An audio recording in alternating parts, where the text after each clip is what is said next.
Ramgopal Agarwal EOW के office कैसे पहुंचे?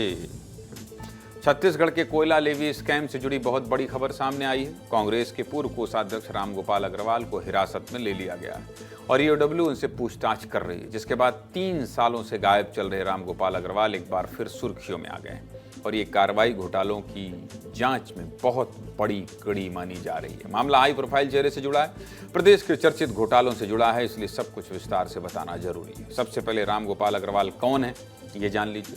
रामगोपाल अग्रवाल कांग्रेस के नेता जो प्रदेश कांग्रेस कमेटी के कोषाध्यक्ष भी रह चुके हैं, लेकिन आरोप है कि पद पर रहने के दौरान रामगोपाल अग्रवाल के पास अलग अलग घोटालों से जुड़ी रकम पहुंची, जिनमें शराब घोटाला, कोल लेवी वसूली और कस्टम मिलिंग घोटाला शामिल है। हालांकि अभी इन मामलों की जांच चल रही है और मामला कोर्ट में है। साथ ही इसको लेकर कई बार इनके ठिकानों पर छापेमारी भी की गई और इनके खिलाफ अदालत से गैर जमानती वारंट जारी हो चुका था।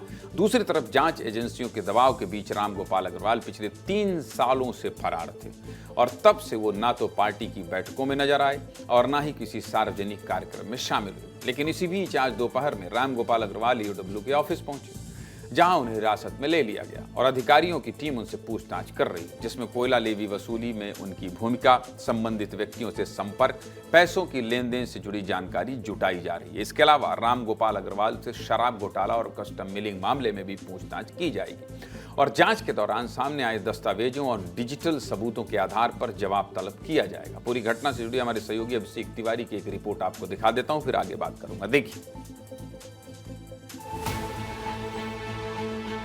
सूचना निकल के आ रही थी और सूचना की लगभग पुष्टि जो हो चुकी है। हम मेरे पीछे देख पा रहे होंगे, हम लोग ईओडब्ल्यू कार्यालय के बाहर ही खड़े हैं और यहाँ पे जो है कल से पूछताछ चल रही है कई घोटालों को लेकर। पहले जो है रामगोपाल अग्रवाल, उनके बेटे को बुलाया जाता है। पूर्व कोषाध्यक्ष रामगोपाल भी जो है यहाँ पे पहुँचते नजर। रामगोपाल जी को आप ही लेकर यहाँ पहुँचे, उन्हीं की गाड़ी है ये? उनके लड़के की गाड़ी है। अच्छा, वो तो आए हैं कि नहीं? हाँ, वो आए हैं ना। आज आप किसको किसको लेकर आए हैं यहाँ पे?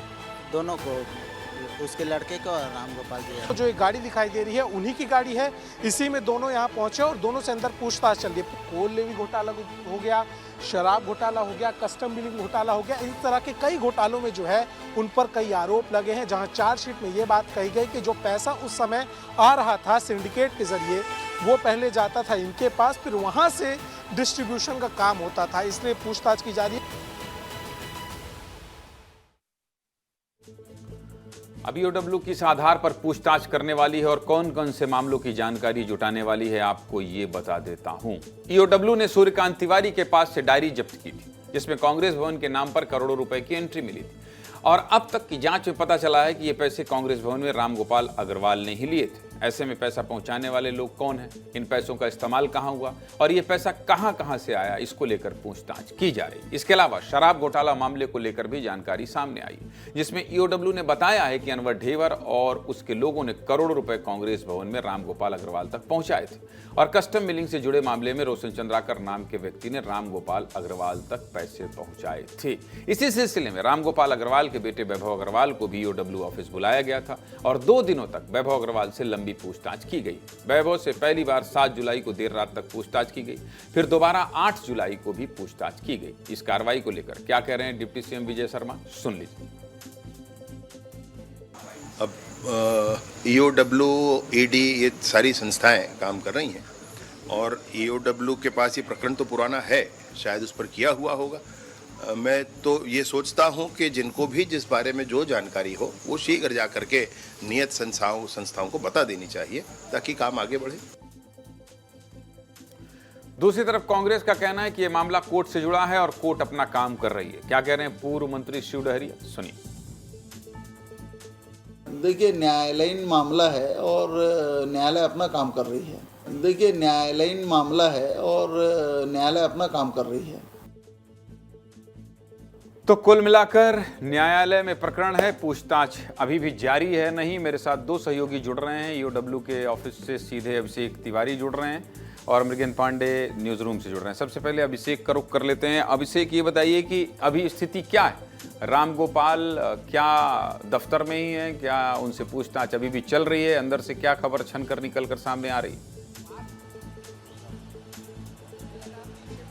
बिल्कुल, देखिए जैसा आप देख पा रहे होंगे ज्ञानंद जी, मैं इस समय ईओडब्ल्यू के दफ्तर के बाहर ही मौजूद हूँ और अंदर अभी भी जो है राम गोपाल अग्रवाल और उनके बेटे वैभव अग्रवाल दोनों से पूछताछ चल रही है। दोनों से अलग अलग घोटालों मामलों में पूछताछ चल रही है। जहां वैभव अग्रवाल से कल से पूछताछ चली आ रही है कोयला घोटाले मामले में, वहीं राम गोपाल अग्रवाल जो है उनको हिरासत में लेकर जो अन्य घोटाले हैं, शराब घोटाले में जो उन पे आरोप लगे, इसके साथ साथ कोयला घोटाले में जो उन पे आरोप लगे, इसके अलावा जो उन पे आरोप लगे कोल लेविंग माफ करें कस्टम विलिंग घोटाले में, सभी में जांच चल रही है। और उनकी गाड़ी भी जो है अभी बाहर ही मौजूद है क्योंकि उनको हिरासत में ले लिया गया है और उनके बेटे से भी पूछताछ चल रही है। तो उनकी जो गाड़ी आपको दिखाई दे रही है टोयोटा की CG04 PB 1000, ये गाड़ी उन्हीं की है। इसी में वो पहुंचे थे। 3:20 पे जो है वो यहाँ दफ्तर पहुंचते हैं। दफ्तर अपने बेटे के साथ पहुंचते हैं और बेटे से जो है अलग पूछताछ की गई, जानकारी ये निकल के आ रही है।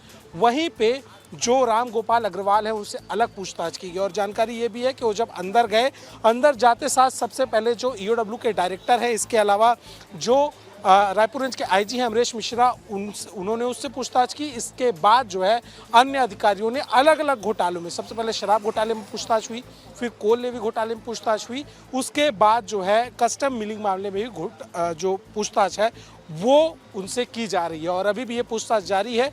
हालांकि समय होने जा रहा है 9 या 10 बजने वाले हैं। 10 बजे के बाद ईओडब्ल्यू पूछताछ की कार्रवाई जो है नहीं करता है। उसके बाद जो है चलिए ठीक है, आप नजर बना कर रखिए। लेकिन मृगेन जी, ये 3 साल का जो बनवास, इसको बनवास कहा जाए या फिर अब बनवास में जाने वाले हैं, इसको किस तरह से समझा जाए? भाई 3 साल ये गायब कहाँ थे? पुलिस और कानून के हाथ तो बड़े लंबे होते हैं, इन तक कैसे नहीं पहुंच पा रहे थे? इनका कुछ मामला इधर उधर सब जगह तो सेट नहीं है। देखिए 3 साल का ये बनवास नहीं कहेंगे, 3 साल से फरार थे और जांच एजेंसियां लगातार इनको खोज रही थी, तलाश कर रही थी, स्थायी वारंट जारी था। खास बात यह है कि कांग्रेस के पूर्व कोषाध्यक्ष हैं, हालांकि अभी भी कांग्रेस का कोई कोषाध्यक्ष नहीं है तो इनको वर्तमान कोषाध्यक्ष भी माना जा सकता है।